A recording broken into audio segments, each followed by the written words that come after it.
Good afternoon and welcome to So Many Ads, So Little Regulation, Why We Need Digital Ad Transparency Now. I'm Trevor Potter, founder and president of Campaign Legal Center. CLC is a national nonpartisan organization that works to advance democracy through law at the federal, state, and local levels. We fight for every American's right to participate in the democratic process. We believe our democracy should be transparent, accountable, and inclusive. Today's panel will discuss one of the most important components of our work, transparency. To reduce political corruption, we need real transparency about who is spending big money on elections, so that politicians can no longer receive unlimited secret money from wealthy special interests to support their campaigns. Real transparency is also necessary to prevent foreign actors from interfering in our elections.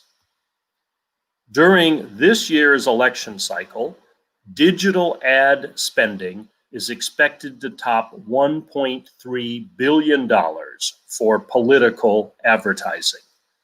And yet most of that spending will remain undisclosed because our transparency laws have a huge digital blind spot. Unlike pre-election ads on television and radio, which are legally required to include paid for by disclaimers, most digital political ads are exempt from those requirements. Under current law, if you aren't a candidate or a PAC, you are only subject to transparency requirements for digital ads when the ads expressly advocate for the election or defeat of federal candidates, with words like vote for and vote against. Digital ads that praise or attack candidates but stop short of express advocacy need not be reported to the FEC at all and are not legally required to include paid for by disclaimers that identify the group paying for the ad. These loopholes allow millions to be spent on digital platforms in secret. As a result, Americans are largely left in the dark about who is behind the massive amounts being spent to influence federal elections online. Today, you will hear from CLC experts and New York University PhD candidate Laura Edelson on some of the problems we are facing this election cycle and what must be done to stop secret spending online. But first, I would like to introduce your moderator for this afternoon, Aaron Klopak, Director of Campaign Finance Strategy at CLC. Aaron joined CLC in August of 2018 after spending nearly a decade working on a wide range of campaign finance issues in the Federal Election Commission's Office of General Counsel. Her areas of focus include CLC's appellate and district court litigation and its federal reform and state and local reform programs. Recently, Aaron's work has focused in particular on the issue of gaps in digital political ad regulation. Thank you and welcome to this discussion. Thank you, Trevor. And thank you all for joining us today for So Many Ads, So Little Regulation, Why We Need Digital Ad Transparency Now. Again, I'm Erin Klopak and I will be your moderator today. Before I introduce our panel, I would like to review a few housekeeping items for this afternoon's discussion. First, please use the comment section on Facebook or YouTube to submit your questions for the panel. After we have heard from each of our speakers, we'll start the question and answer portion of today's event. We'll do our best, but in the interest of time, we may not get to everyone's questions. If you are not able to get an answer to your question today and you are a member of the press, please email your question to media@campaignlegal.org. And if you're a member of the public, please email any further questions to info@campaignlegal.org. And now I would like to introduce our panel. I'm delighted to be joined by my colleagues, CLC staff members Maggie Christ and Austin Graham. Maggie is a senior researcher at CLC, where she works on the federal reform team to ensure vigorous and fair enforcement of campaign finance and ethics laws, and to hold candidates and political committees accountable for violating those laws. Maggie co-authored the CLC report being released today about transparency gaps that we continue to see in digital political ads this year. As a member of the state and local reform program, Austin concentrates on policy efforts to improve campaign finance regulation and electoral integrity around the country. As part of his work, Austin has testified before state regulatory bodies about recommendations to improve transparency of digital political ads. I would also like to welcome our special guest, Laura Edelson. Laura is a PhD candidate in computer science at NYU's Tandon School of Engineering. She studies online political communications and has developed methods to identify inauthentic content and activity. Her research has powered reporting on social media advertising in the New York Times, Wall Street Journal, and The Atlantic. Please note that the digital ad report and state solutions documents discussed today, as well as a recording of today's panel discussion, will be emailed to you at the email address you used to RSVP for the event. And with that, let's get started. Laura, the major advertising platforms have all announced various forms of self-regulation around advertising transparency. Can you give us an overview of what the different platforms have committed to making transparent and how well of a job they're doing?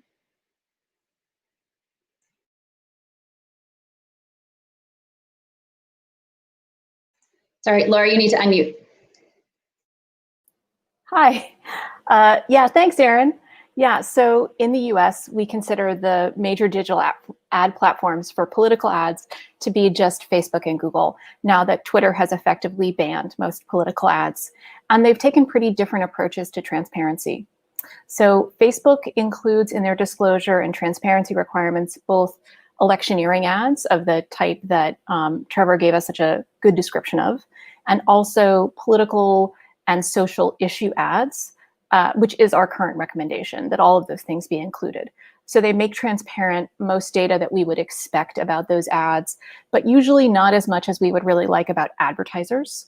They often provide just whatever disclosure string the advertiser themselves provided, instead of an identifier like an FEC ID or a business name and address.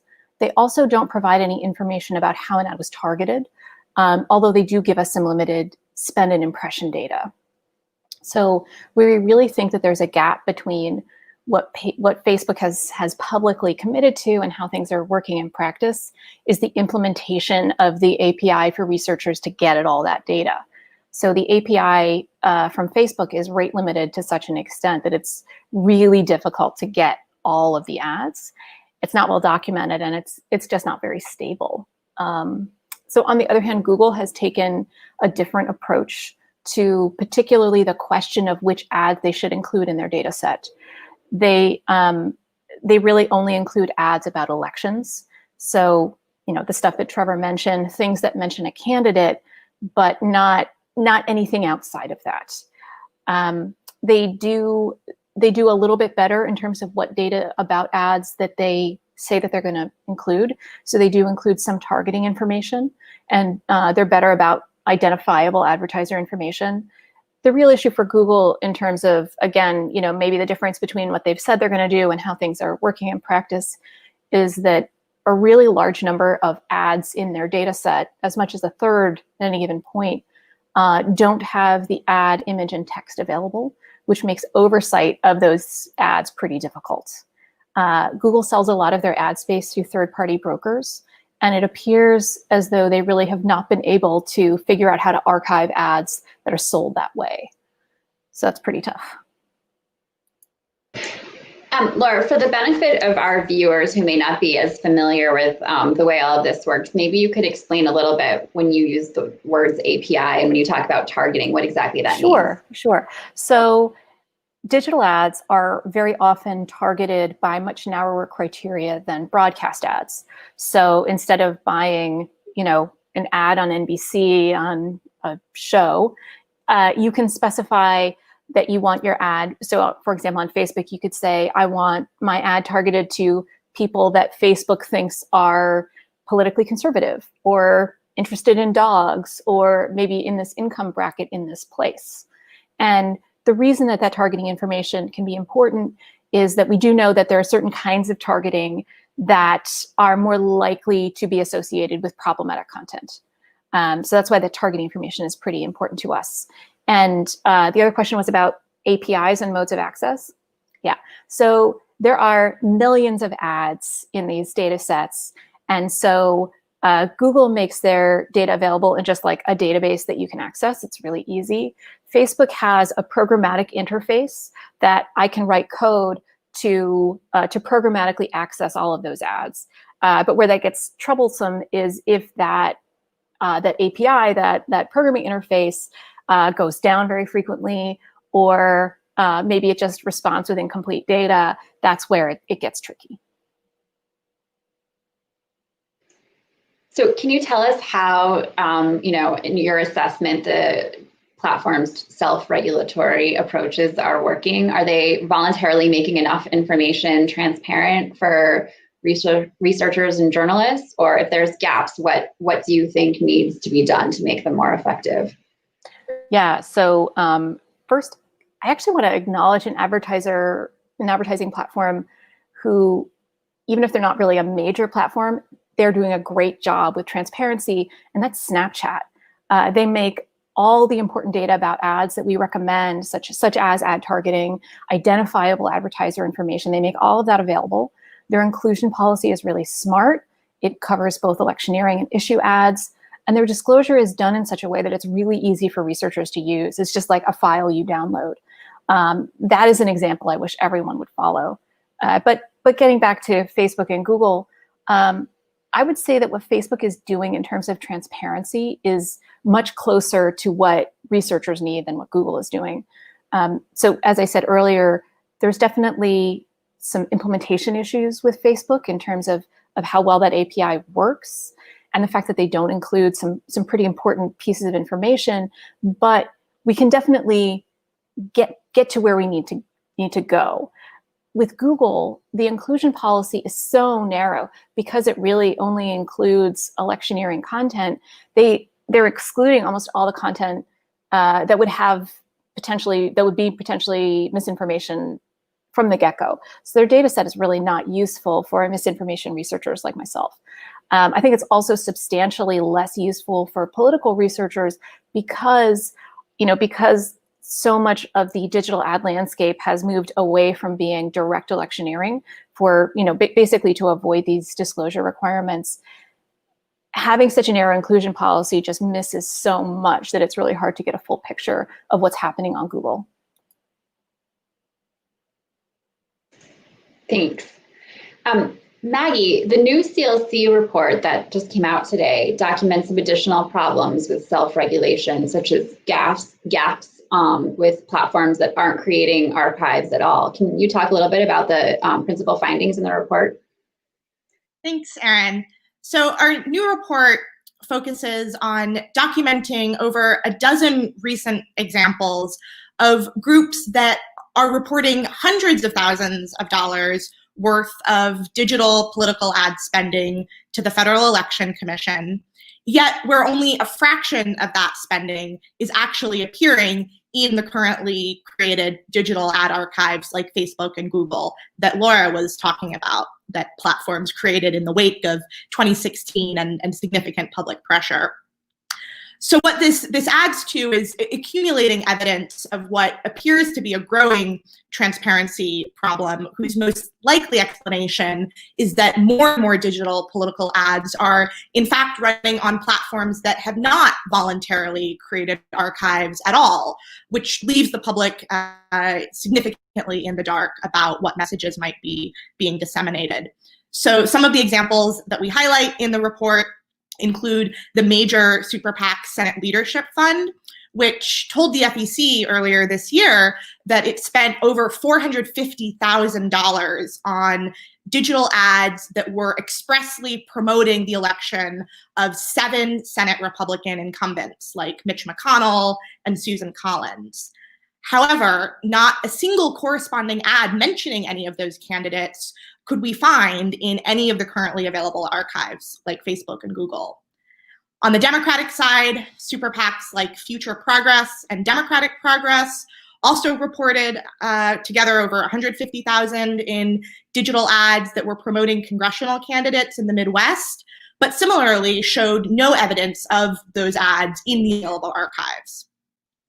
So under current law, groups like these must report to the FEC their spending on ads, including digital, that expressly advocate for or against the election of federal candidates. Now, as Laura mentioned, that's very much only a subset of a much bigger universe of digital political ads. But what looking at that particular set of ads allowed us to do was compare the dollar amounts that were showing up on their FEC reports with what was showing up in the corresponding archives. And in many cases, the mismatch was extremely significant. And we know from reporting that political ads are increasingly flooding, for example, streaming platforms like Hulu that have not created archives at all.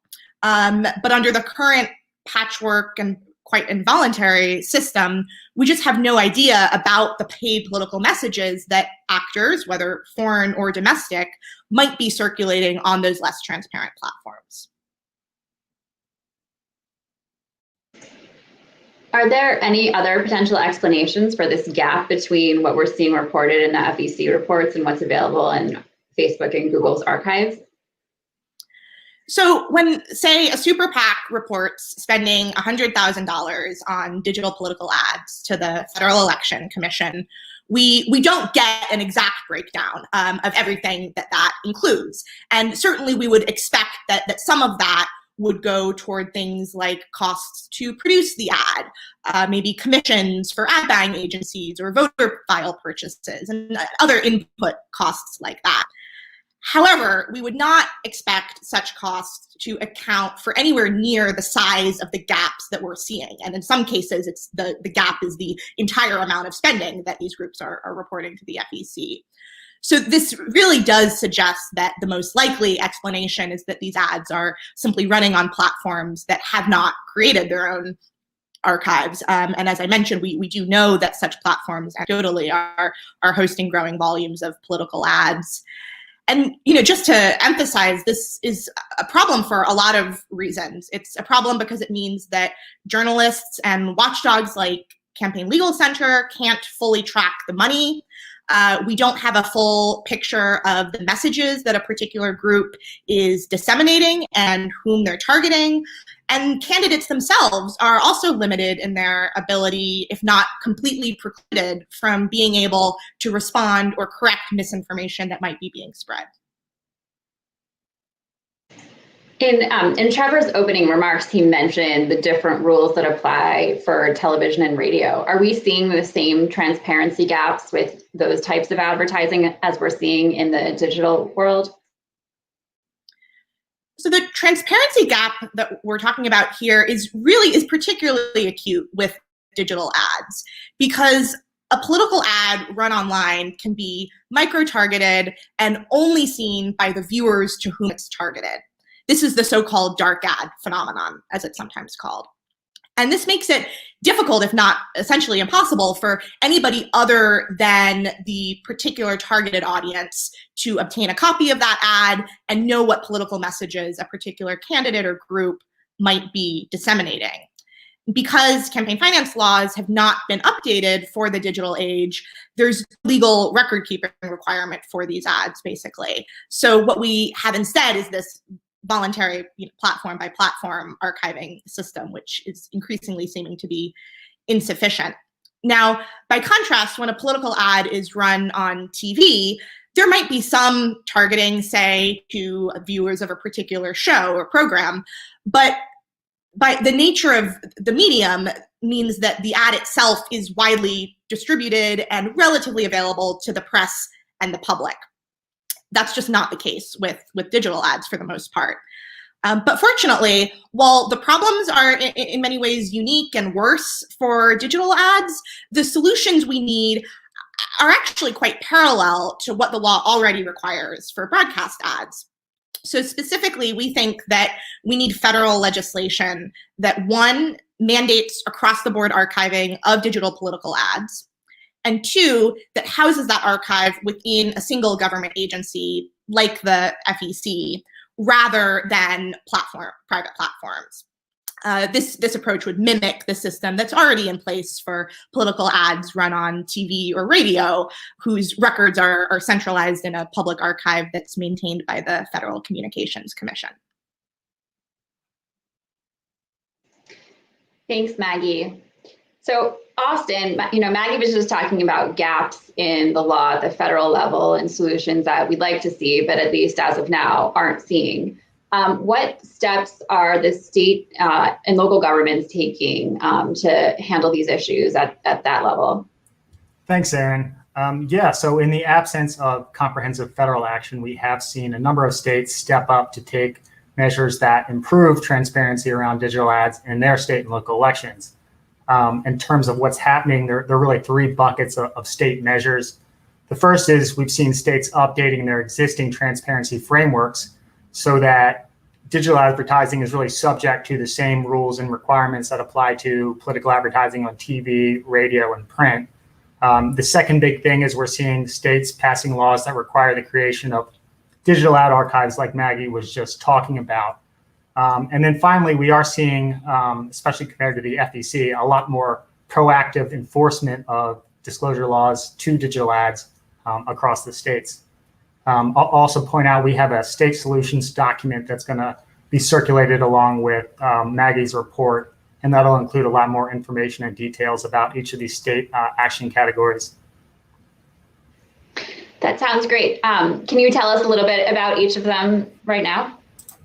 Sure. Well, I'll start with kind of the most straightforward solution, which is we've seen lawmakers in the states updating the disclosure laws on the books just to ensure that digital ads have to comply with the same reporting and disclosure rules that are applicable to other types of political ads.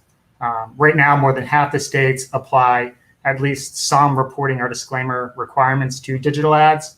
A pretty good example comes out of Washington State.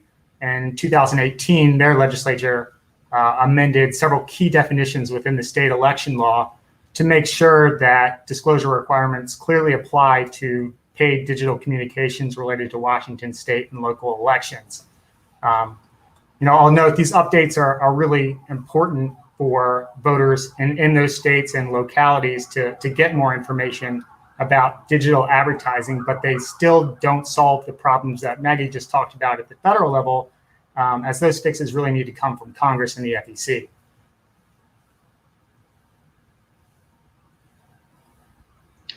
Thanks.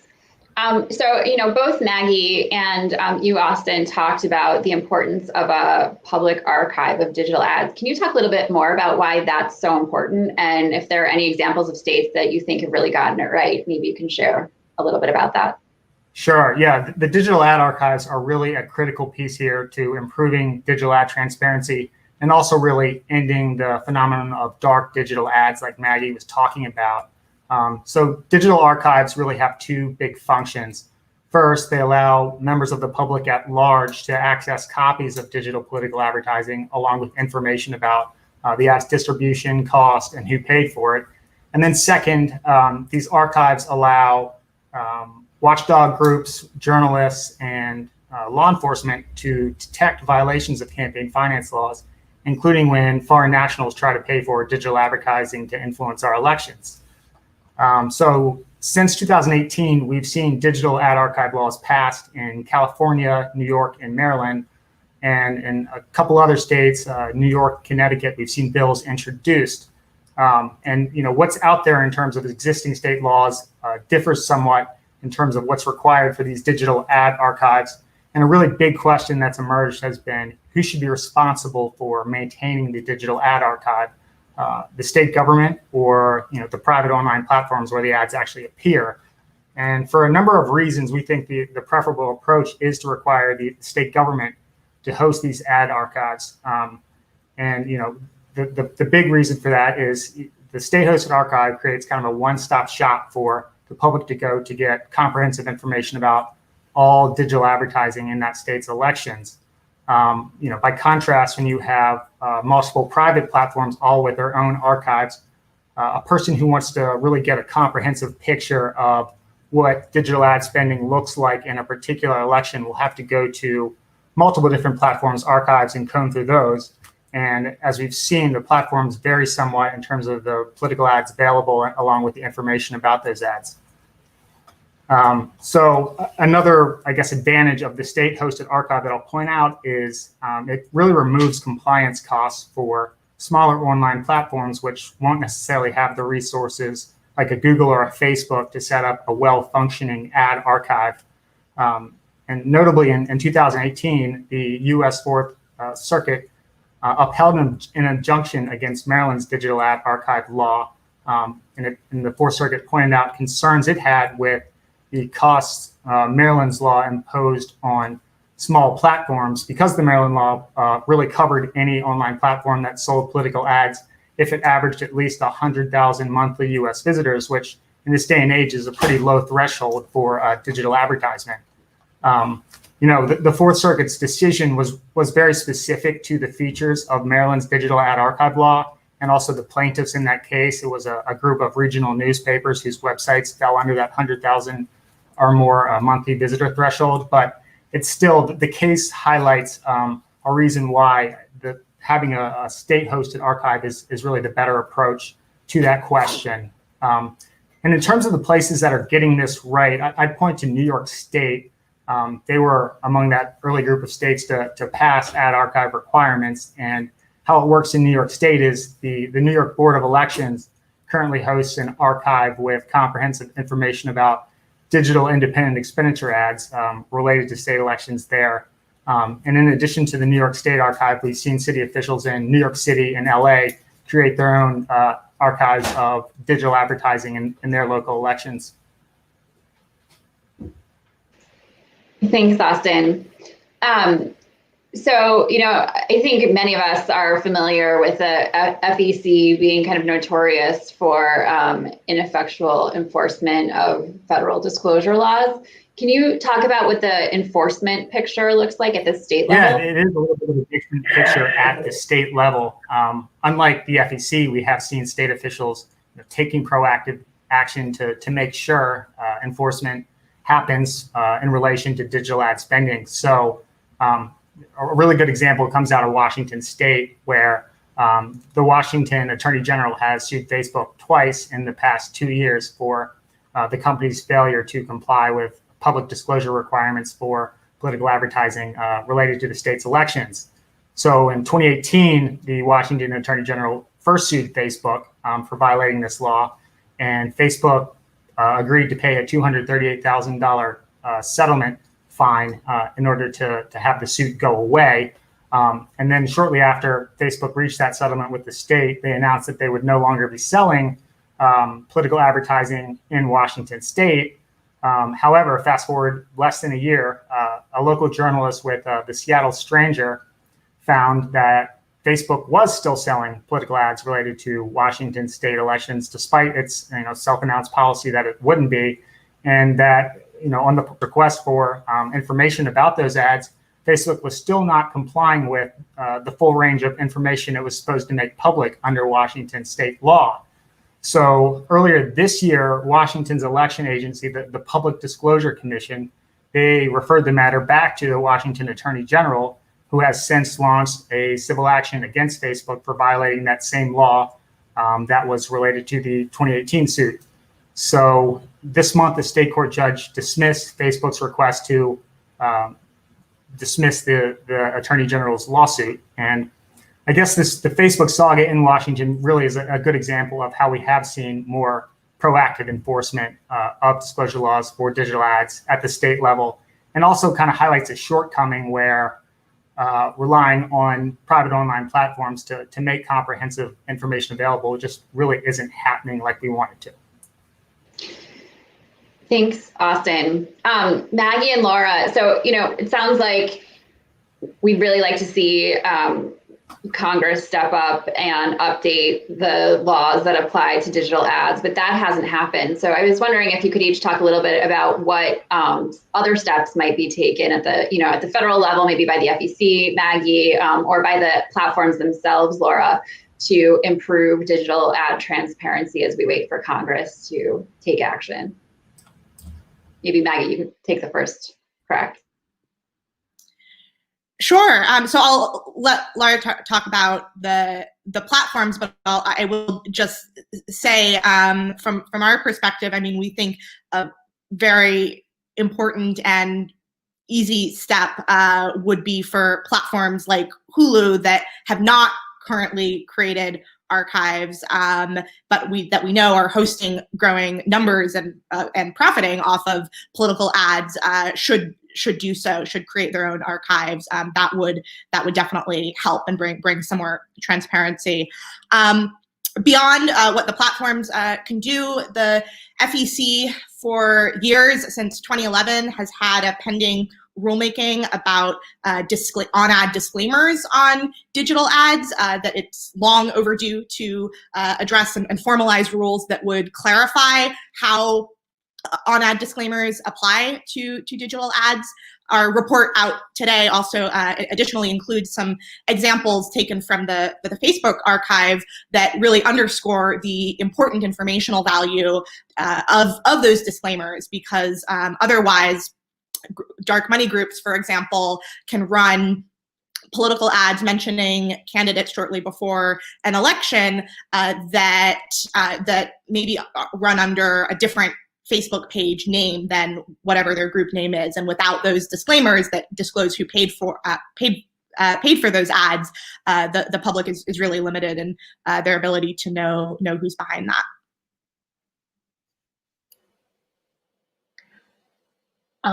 So I can fill in a little bit about, what our recommendations are for platforms to self-disclose. We have made some recommendations over the years in terms of what fields we believe are important for both general oversight, and a lot of that is mostly around accurate advertiser information. So generally speaking, the platforms do know who their advertisers are, but they, particularly in the case of Facebook, don't always share that.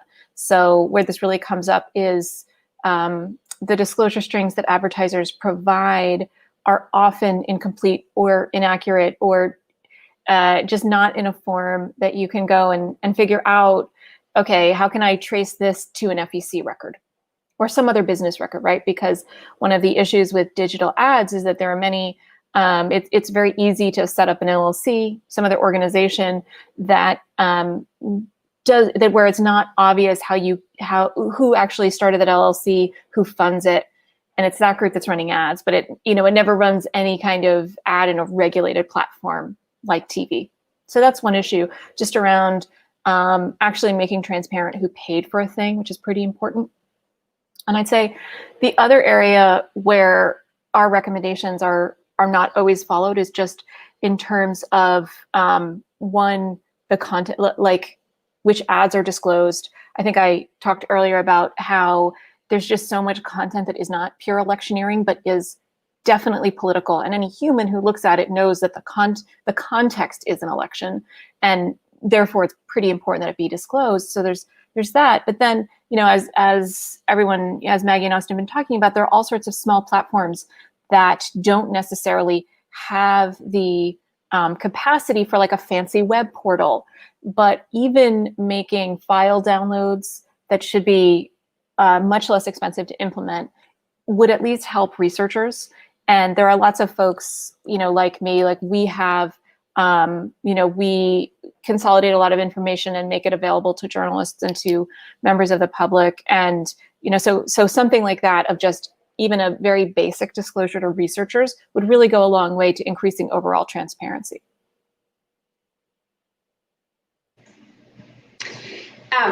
So I guess this question is for all of you, or for anyone who wants to answer it.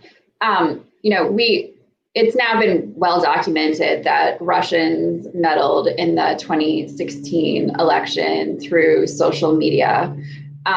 And I'm just wondering if you could talk about what steps states and the federal government or the platforms should be taking to help prevent foreign actors from interfering in our elections.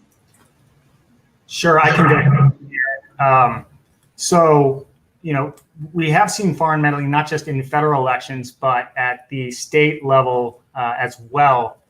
So this is an interesting story. In Maine this year, a Canadian energy company called Hydro-Quebec has registered a state ballot question committee that opposes a ballot referendum to block the building of a proposed hydropower project in Maine. And through this ballot question committee, this Canadian company has spent over $6 million in Maine's election to oppose this referendum. And this Canadian company is able to do this because Maine's election law, while they prohibit foreign nationals from spending money in connection with a candidate election in the state, that law doesn't say anything about foreign nationals being prohibited from spending in ballot question races.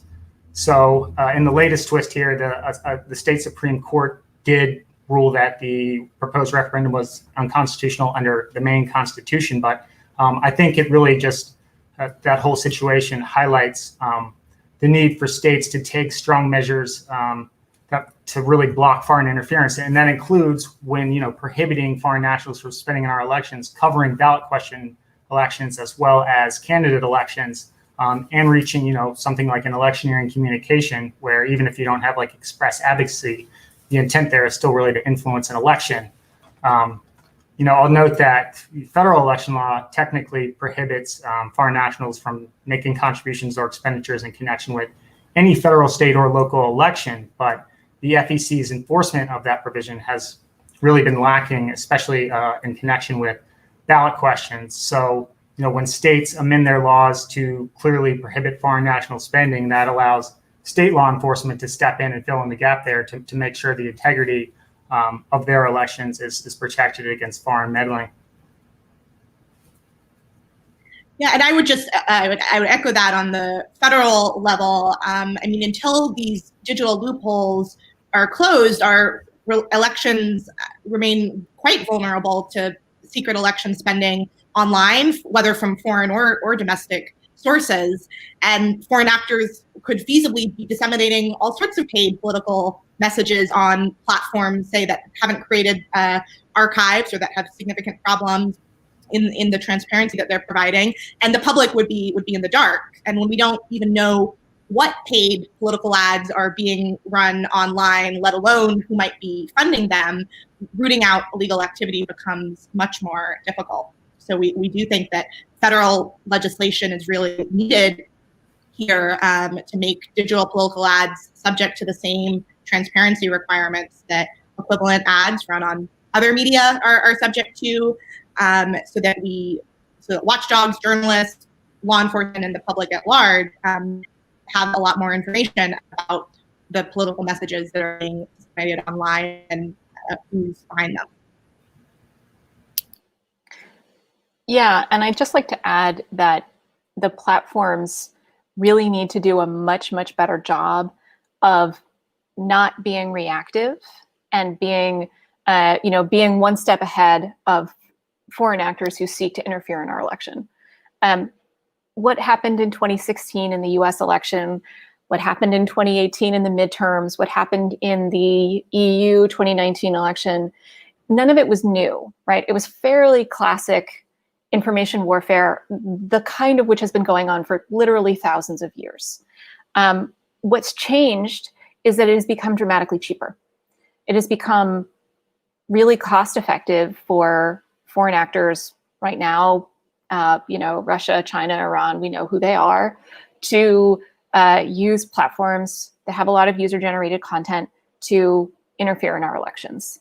In 2016, the Russians brought Facebook ads in rubles, right? They weren't being subtle here. And Facebook knew this was happening. We know this was happening because there's been, internal documentation that they knew it was happening. But because they didn't have an explicit policy, that it wasn't like written down in a book somewhere that someone couldn't buy ads talking about a US election in rubles, they were like, well, I don't know what we should do. But I think any reasonable human knows what you should do in that case. And I'm glad that that is now a policy that's written down, that you can't do that these days. I'm glad about that. The problem is that the real fight has moved a bit, right? That very easy and cheap ad strategy is a little bit more expensive. Much more of the foreign electoral interference has moved to organic content. But again, the platforms do know what is going on. They're aware of their own environments. I'm not saying that they can monitor everything perfectly. Obviously, they can't. But they really tie themselves up in knots about perfectly obeying their standing policies, to the point where, actors can do fairly blatant things, and until some third party catches them out on it, you can't even get them to commit to say that they'll make sure that it doesn't happen next time. I think this is where platforms really need to think about their long-term reputations, and to think about if they want to be seen as platforms for this kind of bad content. Because right now, I think they should really be thinking about the reputational harm it's doing to them, and whether they think it's in the long-term health of their platforms to be seen by their users as a place where they're going to be getting messed with by agents of a foreign government. So thank you guys for all of those answers. That's all really insightful. I think it's time to take some questions from the audience. But before we do, I wanted to quickly remind everyone that the digital ad report and state solutions documents discussed today, as well as a recording of our panel, will be emailed to everyone who signed up for today's event at the email address you used to RSVP.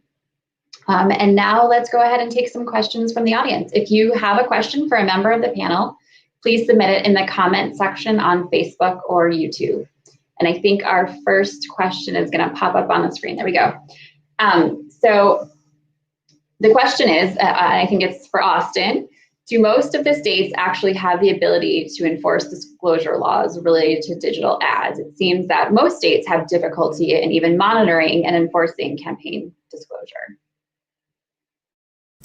Great, yeah, awesome question. I think the answer is yes. Most states could have the ability to enforce disclosure laws. I mean, kind of like what we've seen with the FEC, there are some state election agencies that don't necessarily enforce the law as effectively as they could.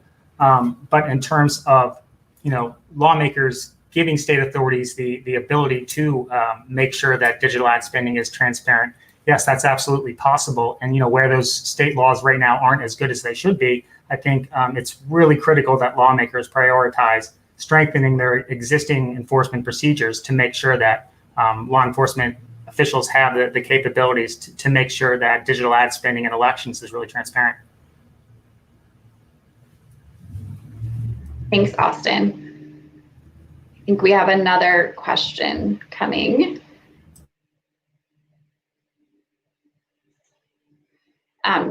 So Jay Costa wants to know, even with good requirements of online ad disclaimers and archiving, if the entities spending money on ads and thus being reported are non-disclosing dark money groups, don't we still have a problem? Maggie, you want to take that one? Sure, and that raises an important point, and it's absolutely true that as long as we still have groups that are spending huge amounts in elections but are not disclosing their donors, these so-called dark money groups, we still have a significant transparency problem, and we don't necessarily know where the original source of funds funds is coming from. But at the same time, I think that underscores the importance of, at a minimum, knowing what's happening on the spending side when those groups are engaging in, say, express advocacy for or against candidates, but also, and this is the current major gap in campaign finance law, when groups like that run ads shortly before an election that mention a candidate and might praise or criticize a candidate, but stop short of saying vote for or vote against that candidate. And currently, campaign finance law does not require dark money groups to disclose spending on those types of ads when they're run online, even though they are required to report the spending if they run the exact same ad on TV. So that at a minimum, closing that gap will at least tell us more about the spending side activity, but certainly ultimately we need disclosure on the contribution side as well to have the fuller picture. Great, thanks. And I think we have kind of a follow-up question related to the major obstacles we're seeing. So here it is. Oops, sorry, I think this is essentially the same question, right? I think there was a question from Ken Doyle. Here it is. So Ken wants to know what is the most significant, or maybe a few of the most significant obstacles we're seeing to increased regulation and enforcement of digital ad transparency? And maybe Maggie, you want to take that one again? Sure, I can start from the federal perspective, and Austin might have thoughts at the state level as well. I mean, I think the lack of congressional action, I think at the federal level has become increasingly clear as a major obstacle. And I think that's become only more apparent as we've seen the growing evidence of insufficiency of this kind of patchwork system and a voluntary system where some platforms adopt certain transparency measures and others don't. And so really, I think, congressional legislation is probably the best solution at this point, but Austin might have additional thoughts on the state level. Yeah, I guess one thing you could think of as an obstacle at the state level would be, in order to build something like a state-hosted digital ad archive, that requires money and staff resources. So, along with actually changing what's on the books to make them, comprehensive in terms of covering digital ad spending, you have to make sure that the agency charged with enforcing the law is really able to do that in accordance with how the law is written. So that's another key piece that really should go along with these disclosure changes, is making sure that your law enforcement officials are able to effectively enforce digital ad transparency. And I know Laura has some. Please, Laura, go ahead.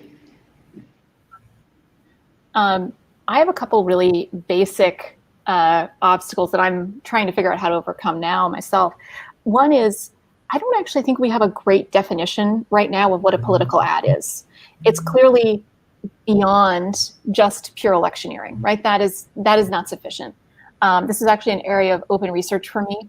I think at minimum, we need to come up with a definition that includes who the advertiser is, the core content of the ad, and then some kind of way of capturing what the context of that ad was, right? So for example, an ad that was keyword targeted against Joe Biden or Donald Trump, regardless of maybe the exact words in the ad, has probably a higher likelihood of being a political ad than one that was targeted against, I don't know, flowers, right? Something else that I think is just a technical obstacle is also, like, exactly, maybe not what a political ad is, but exactly what an ad is changes constantly. So one of the implementation issues that we see with digital ad archives is that Facebook and Google are constantly allowing people to run ads in different ways, right? To run, like, maybe Facebook itself will A/B test the image and the text. Maybe they'll allow a carousel of images. Maybe they'll have someone can click on like one part of an image and have it like surface a form. Because ads change so much, regulation that can be general enough to capture everything that a digital ad could be, but specific enough to have everything in it that researchers would need, that's going to just be a big challenge to craft on a like a basic technical level. Thanks, Laura. I think Maggie had one other point she wanted to add. Sure. So I just wanted to additionally highlight as a follow-up that HR 1, which is the major democracy reform package that passed the House last year, actually includes both digital ad transparency measures. So it would bring campaign finance law into the 21st century and make online ads subject to the same legal requirements that currently apply to broadcast ads. And it also has really important, robust donor disclosure requirements that would get at the issue that Jay was raising about dark money groups that spend huge amounts of money in our elections without disclosing their donors. Thanks, Maggie. And I guess one other obstacle that I would just throw out there that I think is important to keep in mind as well, we certainly need to update our laws at the federal level. We do have some laws on the books, and the FEC could enforce those laws, but frequently has not. And now, because there's once again a lack of quorum, it is legally incapable of doing that. So one of the simplest things that Congress could do would be to confirm new commissioners so that the FEC could at least theoretically function. Do we have another question?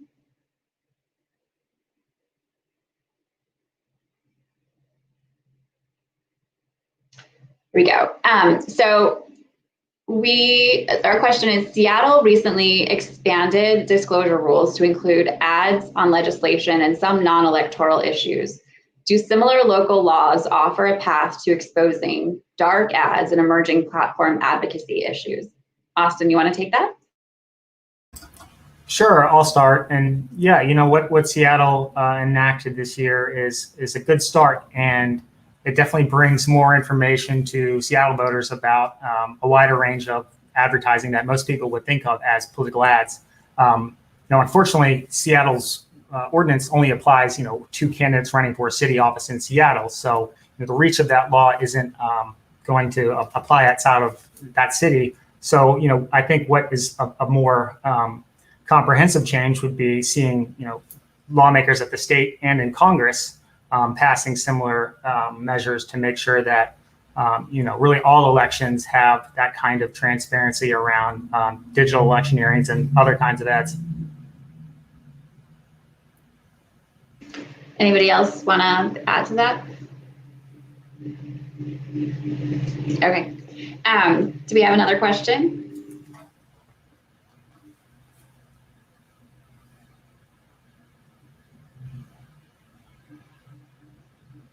So, this is a fair question. Obviously, establishing repositories for ads is expensive. And so, the question here is, are congressional democracy discussions considering offering states funding to finance these kinds of repositories that we're talking about?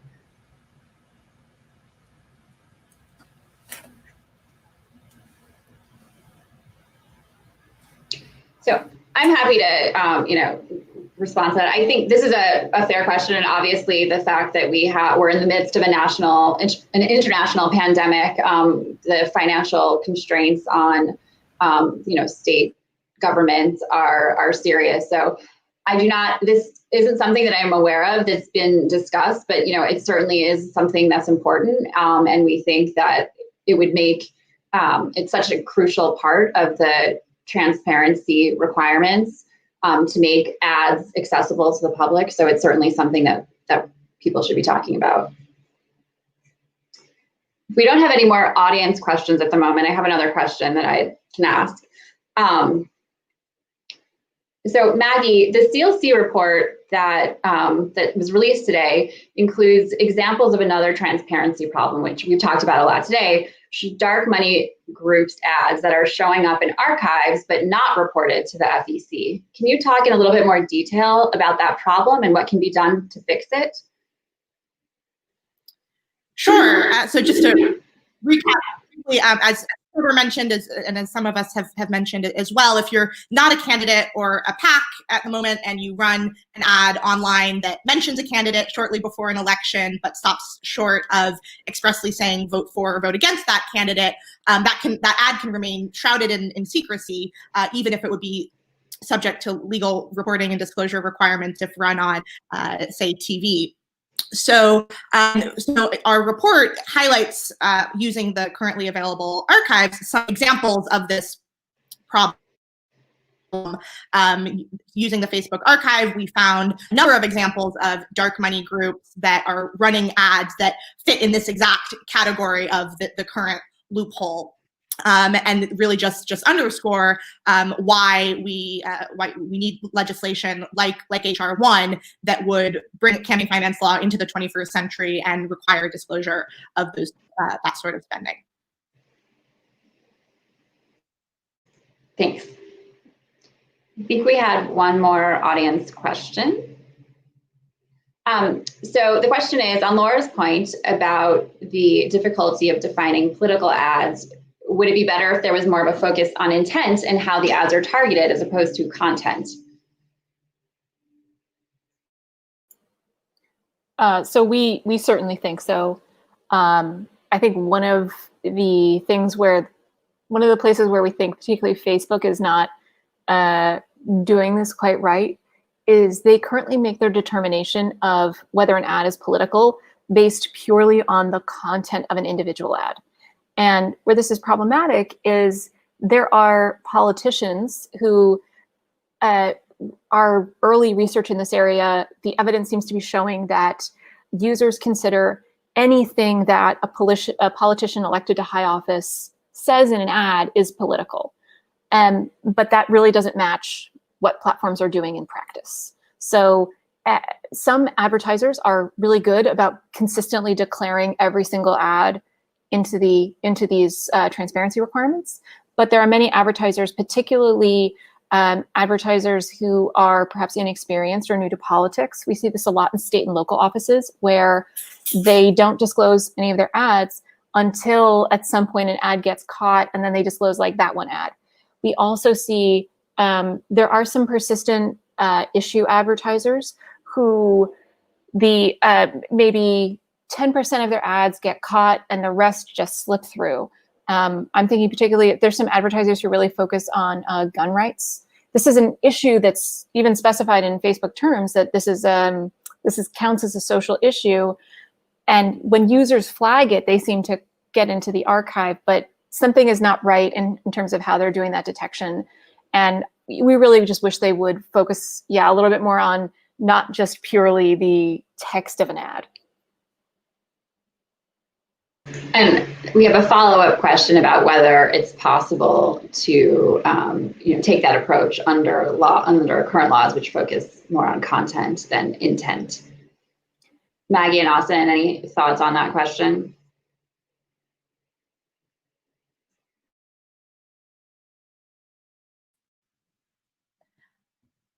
I don't have an immediate. Sure. I don't know if Austin does. And I'm happy to chime in too. I think, first of all, we can distinguish between what the platforms do in their voluntary archives and what the law does. So there's certainly nothing precluding the platforms from taking a broader approach in the ads that they include or how they, determine which ads to include under their voluntary policies. It's a different question under federal law where you need to have objective standards, but that doesn't mean that we couldn't have a broader definition than simply, voting for or against a candidate as the law currently defines the ads that are subject to the transparency rules. And I think that was our last question. So,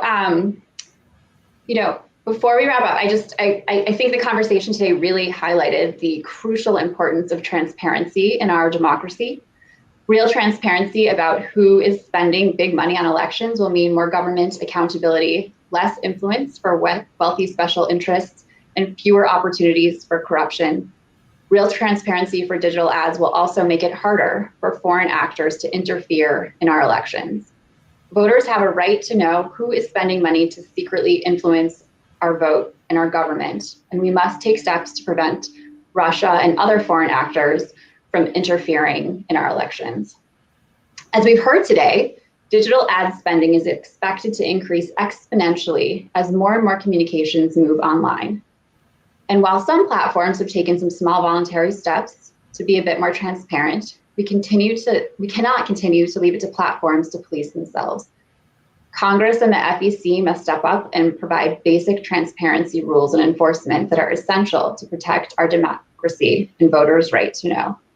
To learn more about the solutions for more transparency in digital ads, please visit democracytoolkit.org. As I mentioned earlier, the documents discussed today and a recording of today's panel will be emailed to everyone who signed up for today's event at the email address you used to register. If you have additional questions or would like more information, please email us at info@campaignlegalcenter.org. Thanks to all of our speakers and to everyone else who joined for the interesting questions, and take care. Have a good afternoon.